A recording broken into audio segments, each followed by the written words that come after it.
Hey, hey. Good evening, everyone. Not going to take up too much time tonight. I just have a few short announcements I wanted to make. Tour season is nigh upon us. First team is taking off here in just a few weeks. And we're settling some things right now that we want to make sure that we get out the word in plenty of time for everybody to make the adjustments that they need. I'm going to wait just a minute or so for the room to populate. As always, please be sure to give StreamYard your credentials when you enter the room. So if you have a question, I know who is asking it. Hello, Connor. Hello, Jeff. Hello, Nick. Hello, Sean. Hello, Brian. Sean, those Bakelite trail markers have always been up on Powder Gulch. In fact, those trail markers were there. Hello, Spencer, before the trail was even there. Hello, Jake, which is why I put in a different trail. Those trail markers up there are in some places that are completely stupid. Now, unless they've changed them, I haven't been up there in a while, but I had a fight with those guys over that trail because there was no trail up there. It had been abandoned for years. They had a contractor that went in and just put some trail markers up. They weren't stupid places, just places where nobody rides. But, hello, Andrew. Hello, Brian. Hello, Richard. There were a lot of guys that had ridden up there. So when I first went up there to explore that trail for the Tour of Idaho, which was listed as an open trail on the map, and like a lot of trails in Idaho, there's a trail listed there as an open trail, but it hadn't been ridden for years, hasn't been maintained. There's essentially no trail there. But there are some other people that have been up there riding around. So what I did was stitched all their tracks together in a way that I thought made the most sense and the way that I thought was sustainable. But I didn't go any place there weren't motorcycle tracks, and there were no motorcycle tracks in most of the places they had those damn Bakelite markers. So I went up there and walked around with some of those guys, showed them around, took the IDPR guys up there, and what they insisted was, no, the trail has to go where these Bakelite markers are, which was the worst place for it. So a fight ensued, and I lost, of course, because I'm not a member of any of the agencies or anything. But I'll tell you this. The same guys that did that are the same guys that went up and knackered up the Continental Divide Trail, took a trail that was a great motorcycle trail and turned it into something that even people on pack trains on horses don't like by cutting in replacing a really good trail with a really terrible trail. And it's because the people in that Salmon office don't like motorcyclists. They don't like motorized travel at all. And so they do what they can to sort of subtly screw you. And this was during the Trump administration, so they couldn't be overt about it. So the way they did it was just by, basically behaving like asses. No, the trail's got to go where these Bakelite markers are, even though it was put up by a contractor that was just told to go up there and put some markers in about where they thought the trail should be. And they were relying on a map that was decades old. And there was never any trail where those Bakelite markers are. So they could have been moved. There could be a trail that makes more sense up there. But all I'll tell everybody is there were always Bakelite markers up there. The trail that I provide in the Powder Gulch stuff generally follows the path of the trail they use, but not always, because there's some places where their trail is stupid. And so I just made the trail go along like existing roads and stuff. There's all kinds of old roads and things that are up there, so I put the trail on those roads. You'll see many tire tracks on the trail that I have laid out, and last time I was up there, you'll see very few on the ones that the Forest Service laid out. And a big point of contention was that overlook at the top. They were really mad that I took people up there. They said that's clearly off trail. And I showed them the Bakelite marker that I found laying in the bushes up near the top that had obviously been placed there a long time ago. You could even see where it was. And that didn't make any difference to those people. They don't care because they don't like you and me and people like us. So it's nothing for them to flex their muscles and just say, screw you. So that's why I did what I did in Powder Gulch. My attitude was, okay, you're going to say screw you to me? Screw you. I'll put in my own trail up there, and that's going to be the way it's going to be. And if you want to fight about it, fight about it. And that's the last I ever heard. I lost a lot of friends in the agencies over that, but you know what? That was one of these things that was kind of dumb. It was an example of a bureaucrat doing something not because it makes any sense, not because it makes the world a better place, but because they vaguely don't like you and they can. And that's exactly what happened there. I raised a fuss over the CDT, and that got, that put me right in their targets. This guy is a pain in the butt. He's complaining about this work we did. Well, yeah, I'm complaining about it because you spent $250,000 and you made a trail worse. And even the people in horses don't like it. The only people that like what you did are the people walking around in Jesus sneakers hiking the CDT who think that there shouldn't be any horses or any mountain bikers or any motorcyclists on their trail. Those are the people that like it. Nobody else likes what you did there. And they spent nearly $250,000 doing it. The old trail's way better than the new trail that they cut in. So since I pointed all that out, I was public enemy number one, and that's why their Powder Gulch is the way that it is. So, if you're one of these kind of people that's feeling a little bit nervous when you get there, you feel free to follow the Forest Service trail, and that's just fine. Sneak up. If you got to go, if you feel bad about it, just walk up and get the CP at the top. It's not that far to go. But there's not going to be anybody waiting up there to say anything to you. So if it were me, I would just assume that the trail that I gave you is the good trail and go do it. Just don't set the forest on fire or anything while you're up there. Okay, so let's get to what we're all here for tonight. I've gotten reports. Sean Smith's been out riding all over the place. I've actually been out a little bit over the last week. And I'm here to tell you that it's maybe not looking as grim as it once was because things are heating up around here pretty fast. And yeah, Sean, you're right. It is an obvious trail. And it was an obvious trail. The reason I went up there, I didn't know that overlook was up there. I followed the Bakelite signs, which they subsequently moved right up to the top there. Plenty of motorcycle tread up there. Plenty of evidence of people going up there. It was one of these kind of things that's just ridiculous. And if you ever talk to any of those people in the Salmon office, their attitude becomes pretty obvious. The same thing happened with that trail that's the challenge section on day 10 that hardly anybody ever does. When I first went out there and pointed out, you have a trail on the map here that basically doesn't exist. And I showed them all the places I rode trying to find a trail on my GPS. They said, oh, well, you were clearly off route here, and that's a fine. We should fine you right here on the spot. And I said, no. There is no trail where your map says there's a trail. And if you want me to take you up there, I'll be happy to show you that. But there's no trail there. What I was trying to do is find out where the trail actually was by following what little tread I could find in the middle of the woods. But there is no trail there. And it's ridiculous dealing with these agencies sometimes. If they don't like you, they're going to do everything they can to put their thumb on you. And because they have power, they'll exercise it.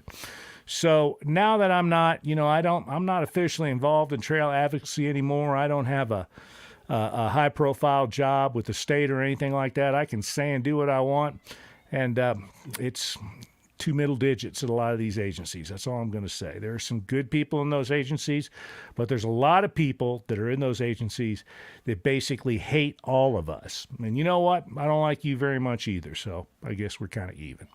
Anyway, I digress. And end of rant. I think we're going to see less trouble with snow once we start getting into August anyway than we had thought we might. Way up north, the snow is gone. In fact, I was up there talking with the Spooners and with Andrew Hickson, and they said the trails were actually clear earlier this year than last year. Northern Idaho, the Panhandle region, did get hammered like the central and southern part of the state did. And even in the central and southern part of the state, it's kind of basin by basin. The stuff up around Stanley, from what I'm hearing, is fine. The stuff down a little bit farther south, a little closer to Ketchum, is not fine. And it's going to be problematic early in the season. And I'm pretty sure the stuff around Leadore is going to be a big problem until the middle of August. I think the stuff up around Cook Mountain, way up north, is the only thing that you may have a lot of trouble with, although I'm not sure how quickly people are going to get in and saw those trails on all of that Day 11 stuff. So here's where I think you're going to have trouble in July, definitely up till the 1st of August. You will have a little bit of trouble on Day 1, but I think you can get through it. Similarly, you will have a little bit of trouble on Day 2, but you will be able to get through it because there's still a lot of snow around here, and some of it's on tour trails. But by the time the first team sets out here in a couple of weeks, 2-3 weeks, whatever it is, I think that you'll be able to get through that stuff. There'll be snow, but you'll be able to get through it. Once you get to day 3, that's when I think you might have a lot of trouble because you got to go up around 10,000 feet on day 3, and you spend a considerable amount of time up there. And a lot of it is in exposures that face in a direction other than south, so it takes a while for that snow to come off. So we'll keep an eye on that. Those are popular riding areas. I do know that down low they're already clear, but you spend considerable time above 9,000 and even above 10,000 feet on day 3. So that's going to be the first place I think you might really get hung up. Same thing on day 4. You spend a whole bunch of time way up high on day 4. Day 5, I think you might have some trouble getting over that first 10,000 foot pass right out of Mackey, the one that goes from what is it? It's Corral Creek Summit, I think. I forget what the name of the mountain is up there, but there's a pass you go over right after Mackey before you go down into Copper Basin. That one, I have seen snow there before as late as August 1st, and it wasn't that many years ago. So I think you'll have some trouble there. I think you're going to have a lot of trouble up around Snowslide. From what I'm hearing, that got hammered this year, and you're up real high there, and it's called Snowslide for a reason.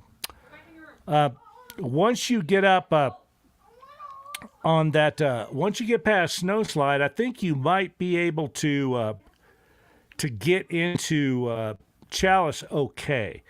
In fact, I think that the place you might have the most trouble getting into Chalice or maybe some of those quad trails just short of Chalice. And you may have a little bit of trouble up around Railroad Ridge, but, those are Jeep trails. And typically, if it's a Jeep trail, you have more options. And there'll be people that will have tried to push through that stuff ahead of you.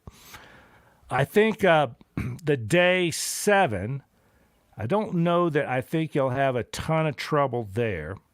Day 8, probably no trouble there. Day 9, I've heard that's all clear and sod.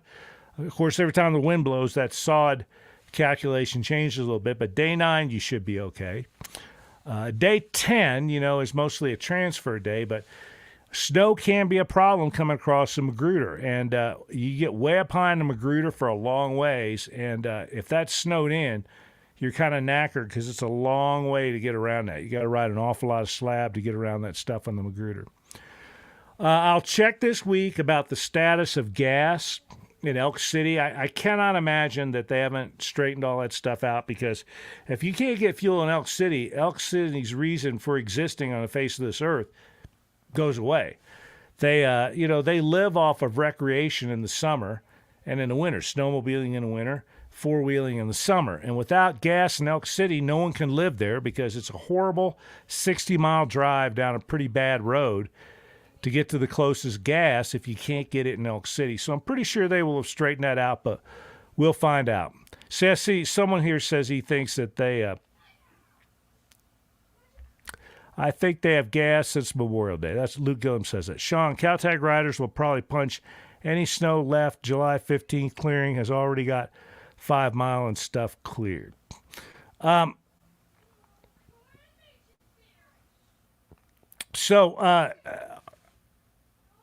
Once you get into that next day, day 11, I think that may be the one place up north where you run into trouble with some snow, because the area around Cook Mountain holds snow really late. Now, every place else should be okay, but that area up around Cook Mountain tends to hold snow late, but you have a lot of options in that day, so you should be okay. I've heard the next day is just fine. Day 10, you shouldn't have any trouble. Excuse me, I've got my days mixed up. Day 11 is okay. Day 12 should be okay.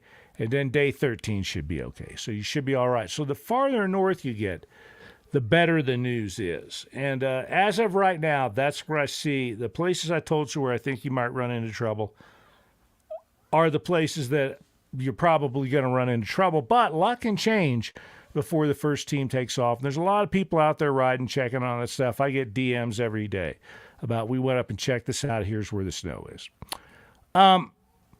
So what I want to do is I want to talk about maybe adding some extra bonus points, because I think there is a possibility that this year you may have to skip some pretty significant sections of the tour.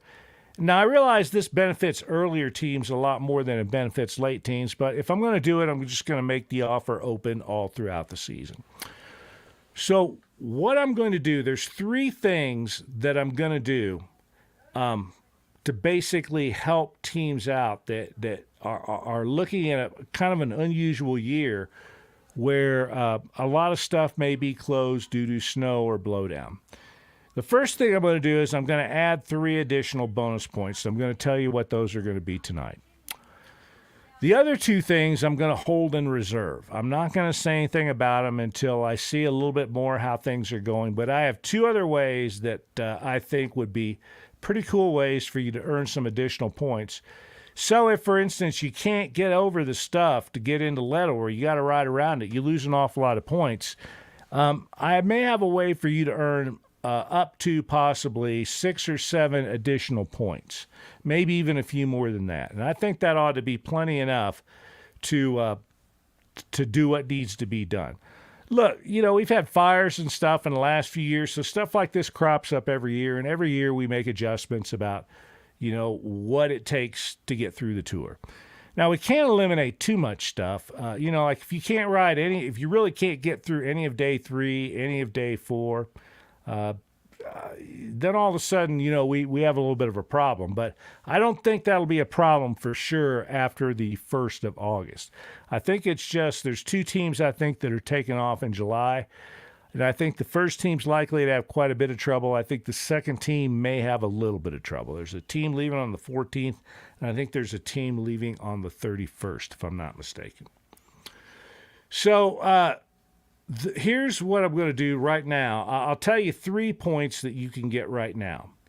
The first point is, as almost all of you are aware, we had a guy this year who was going to do the tour. He's a friend of mine named Dwayne Coulter. And Dwayne unfortunately passed back last December. He was riding his motorcycle on the freeway up in Spokane. He was involved in an accident and he died. And Dwayne has wanted to do the Tour of Idaho for years and years and years. And, finally trained for it, lost a bunch of weight. I convinced him that he needed a bike other than the bike he thought he wanted to do it on. And over the course of time, really about a decade I've known Dwayne, he sort of changed his attitude. He came to the understanding this is not a BDR type of ride. And he was going to give it a good shot this year. I'm not sure how far he would have gotten, but I think he would have gotten through day 1, and I think he might have made a pretty good run deep into the tour. So what I have talked about this year is, ways to sort of memorialize Dwayne. This is what I'm thinking we can do. And anybody that participates in this will be awarded 1 bonus point. The name of Dwayne's team was Honey Money Express, HME. If on your bike or on your jersey or on your T-shirts or whatever, so people do all those things. They make cool stickers for their bikes. They sometimes decorate their riding jerseys. They'll have T-shirts made or something like that. Whatever it is that you do to sort of decorate yourself or decorate your bike for the Tour of Idaho, if you include Dwayne Coulter, Honey Money Express, and you can look all that up in the place on the forum where you register for the tour, Dwayne's entry is still in there.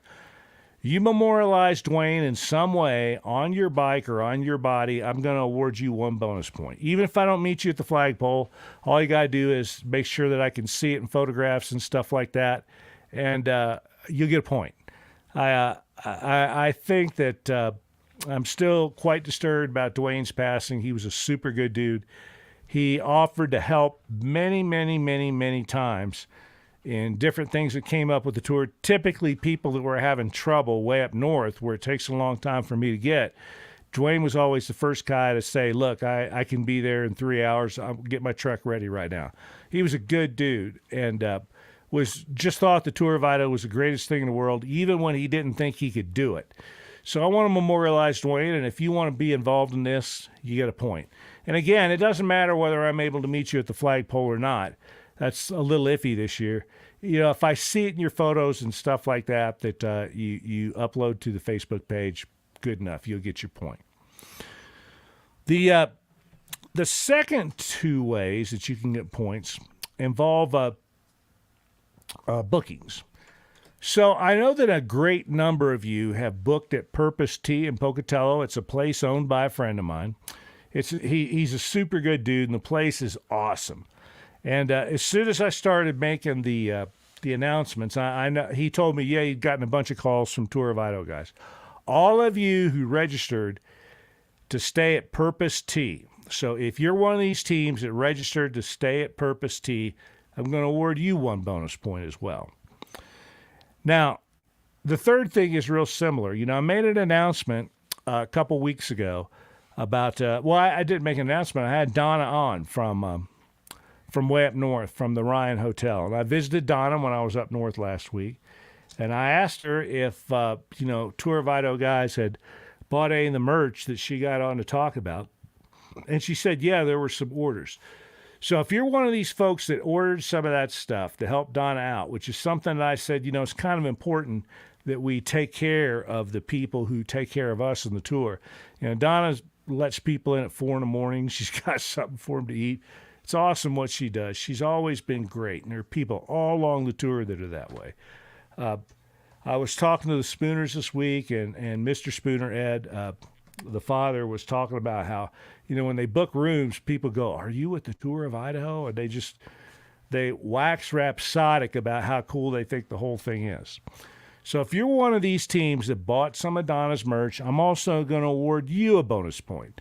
So all you got to do is let me know when you get here that, you're the proud owner of Donna merch. You get a point. And let me know when you get here. If you're one of these people that registered for Purpose Tea, you get a point too. Don't know if you could still do the Purpose Tea thing or not, because I think they may well be booked up by now, but because they book pretty fast. But, that's up to you. Now, the other things that I'm going to do all involve riding, but I'm not going to announce any of those things right now. And there's 2 reasons for doing that. One is I want to make sure that we actually need to do any of those things before I make them available. And the second is I don't want people changing their thinking about how to prepare for the tour based on something that may or may not come true. And one of the things that I'm going to announce would probably affect some people's planning in a pretty significant way. And I kind of don't want to do that. I don't want people to change the way they plan. It shouldn't affect anybody's planning, but I know when you say, well, I'm going to change this one little thing, there are an awful lot of people who go, oh, well, I got to change my whole approach to doing this. And I don't want anybody doing that. So I'm going to sit on this stuff for another couple of weeks. And as soon as Sean and the Spooners and all these other people that are out there riding all this stuff, Andrew Hickson, get back to me and say, and Jeff Jensen, get back to me and say, this is basically what we see when the gate drops on the 14th. Then I'll decide whether or not I want to make some of the rest of these points available. But there could be a significant number of additional points available. I just give you 3.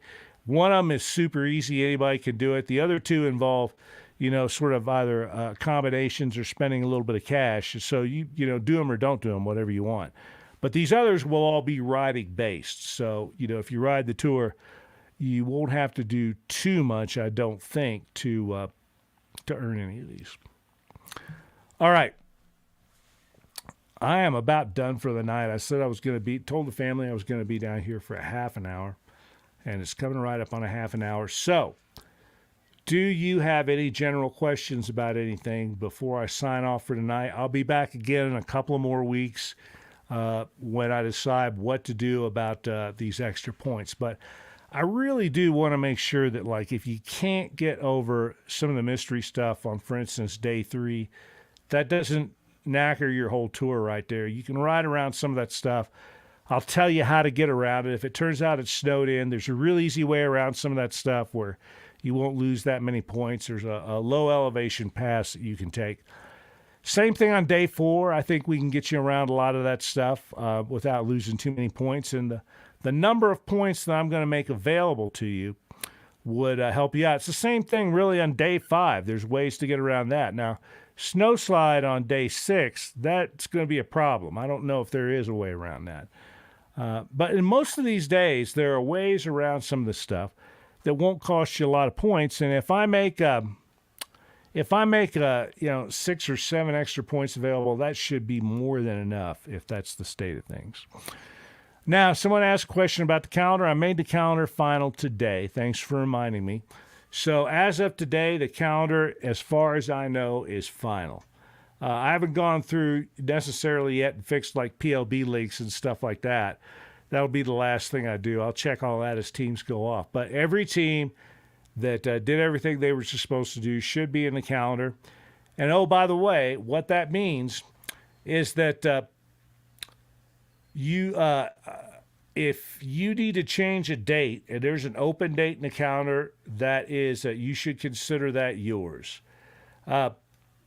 There will be, right now, the dates that are open on the calendar are open dates. If a team tried to claim that date, they didn't do something that they were supposed to do. Sean said, send him up Big Smoky as punishment for going early if Snowslide is not passable. Big Smoky might not be passable either because there's, Sean, I think there's 7 or 8 creek crossings on Big Smoky. It's a lot. And some of those creek crossings are deep. First of all, they're not short creek crossings. A lot of them are diagonal, and they kind of go downstream a little bit if you're going that way, or they go upstream if you're going the other way. And you're in that creek for a long ways. And I've been there before in October and nearly drowned my bike in some of those creek crossings. There are some deep holes in some places. So you're going to be, if I send you up Big Smoky, which Big Smoky, all things considered, probably is the best way out of there. And I think you could probably get over the top of Big Smoky because it's about 1,000 feet lower than the top of Buell Creek. You won't like me because you'll be waist deep in water before the sun gets up, and it'll be cold water too. You will not like that. Let me see. All right. That looks like about it. Well, thanks a lot for showing up tonight. I know that it wasn't really long, but I don't want to waste everybody's time just to not be talking about things that don't need to be talking about. I think it's going to be a lot of fun this year. There are some teams out there that are absolutely going to be a blast to watch. And a lot of people are coming back, so they kind of know what they're getting into. And I just think it's going to be a ton of fun this year. I mentioned earlier tonight, and I've mentioned before, it may not be possible for me to meet everyone at the flagpole this year. Just because you're going to be getting in late, and you don't have that day off in Pocatello anymore. You know, if I can, I'll walk out there if I know you're coming by. But, you know, these days with these kids, you know, sometimes I have to get them to bed early, and I have to go to bed early because generally I'm up super early. I'm usually up around 4 or 5 in the morning. So I don't stay up super late. So the odds are greater if you get here earlier in the evening than later. Anyway, that's it for tonight. Thank you once again. You've just wasted a perfectly good 28 minutes of your life with a knucklehead. I don't know why anybody does it, but it is what it is. I'll see you in a couple weeks. Cheers. And thanks to everybody that's out there taking care of trails.